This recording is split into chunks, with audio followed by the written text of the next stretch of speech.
రాజుగారు రాజుగారు ఇప్పుడు రాజుగారు అండి, మీరు ఇందాక మాట్లాడుతూ రెమ్యునరేషన్ల గురించి మాట్లాడారు. అదే నేను అడగబోతున్నా.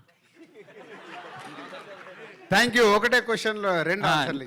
ఆ రెమ్యునరేషన్ల విషయంలోకి వచ్చేసరికి ఇద్దరికి ఏదో నామినల్గా ఇచ్చి నడిపించారు, ఓకే, అది ఓకే, ఇద్దరు వెల్ అండ్ గుడ్ కాబట్టి అడ్జస్ట్ అయ్యారు. ఇది అన్ని సినిమాలకు సక్సెస్ అవుతుందా? ఇదే ప్రాసెస్ని అందరూ బిగిన్ చేస్తే ఇటు ప్రొడక్షన్ కాస్ట్తో పాటు థియేటర్లకు కూడా జనాలు వచ్చే అవకాశం ఉంటుందా? దాని మీద నేను కూడా అడిగేస్తాను. ఇప్పుడు మీరు అన్నారు కదా రెమ్యునరేషన్స్, మీ నెక్స్ట్ రాబోయే సినిమాలకు కూడా మీ హీరోలకు మీరంటే అట్లా చెప్తారా రెమ్యునరేషన్? ఎందుకంటే ఈ మధ్య ఒక ఆయన అన్నాడు, ఫ్లాప్ హీరోకి 13 crores ఇచ్చారు, ఫ్లాప్ హీరోకి 13 crores ఇచ్చారు రెమ్యునరేషన్ పెంచి అని ఒక ప్రొడ్యూసర్.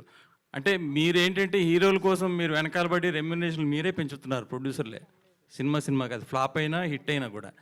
ఇప్పుడేమో మీరు వీళ్ళు తీసుకోలేదు, ఈ వరడు వస్తే బాగుంటుంది అని అంటున్నారు. మీ రాబోయే సినిమాల్లో కూడా ఇలాంటిది కంటిన్యూ చేస్తే బాగుంటుందా అడుగుతారా మీరు? అంటే ఆ ధైర్యం ఉందా ప్రొడ్యూసర్కి? హీరోలను అడిగే ధైర్యం ఉందా? దిల్ రాజుకు ఉంది. సూపర్.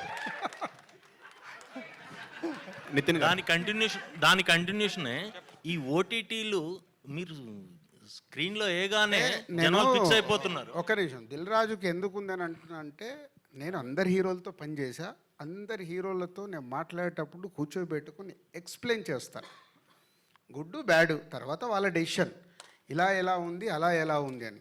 దాంట్లో ఇద్దరు, ఇప్పుడు ఇంతమంది స్టార్ హీరోలలో చాలామంది స్టార్ హీరోలు ఆ రోజు నా భుజం తట్టి గోహెడ్ అన్న వాళ్ళు కూడా ఉన్నారు. దానికి ఎగ్జాంపుల్ ఎన్టీఆర్ బృందావనం అప్పుడు, మిస్టర్ పర్ఫెక్ట్ అప్పుడు ప్రభాస్, సీతమ్మ వాకిట్లో సిరిమల్ల చెట్టు అప్పుడు మహేష్ బాబు, వకీల్ సాబ్ అప్పుడు పవన్ కళ్యాణ్ గారు, అందరు.